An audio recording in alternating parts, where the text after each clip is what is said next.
બનાસકાંઠા જિલ્લાના કાંકરેજના થરામાં મુસ્લિમ બિરાદરો દ્વારા તાજિયા જુલુસ નીકળવામાં આવ્યું। મુસ્લિમ ધર્મમાં રમજાન ઈદ એ આનંદ અને ઉલ્લાસનો તહેવાર છે, જ્યારે મોહરમ એ હજરત ઇમામ હુસૈન અને તેમના અન્ય 72 સાથીઓ કરબલાના મેદાનમાં શહીદો વહોરી હતી। તેથી મોહરમ એ શોક દિવસ તરીકે ઉજવાય છે।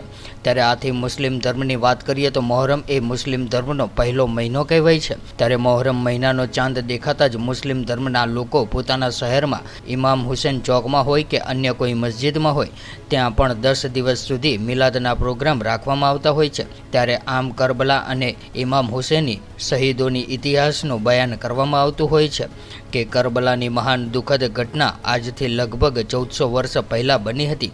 હજરત ઇમામ હુસૈન પોતાના 72 સાથીઓ સાથે શહાદત સ્વીકારી હતી અને ગત 1400 વર્ષથી આજ દિન સુધી કરબલાની ઘટનાનું મહત્વ છે, કારણ કે માત્ર ઇસ્લામિક આલમમાં જ નહીં બલકે કોઈ પણ અકીદાથી સંબંધિતને તે વ્યક્તિ જે અત્યાચારોની વિરુદ્ધ અને સચ્ચાઈની સમર્થક છે તે હજરત ઇમામ હુસૈન અને તેમના સાથીઓ કુરબાનીઓને માનવીય આદર અને સત્યનું ચિહ્ન સમજે છે।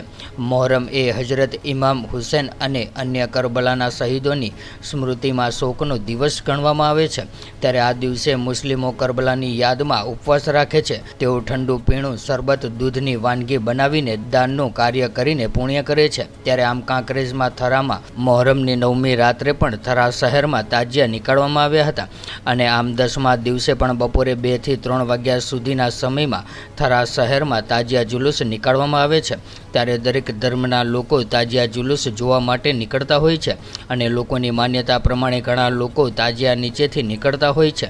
ત્યારે આજે બપોરે 3 વાગ્યાની આસપાસ સિપાહીવાસથી તાજિયા જુલુસ નીકાળવામાં આવ્યું હતું, જેમાં યા હુસૈનના નારા બોલાવીને થરા હાઈસ્કૂલ રોડથી થરા બજારથી લઈને નગરપાલિકા રોડ, ઝાપટાપુરાથી જૈન શેરી, થરા દરબાર ગઢથી તેરવાડિયા વાસ ચોક સુધીના બગીચાની સ્થાને આવીને તાજિયા પર પાણી છાંટીને વિસર્જન કરવામાં આવ્યું હતું।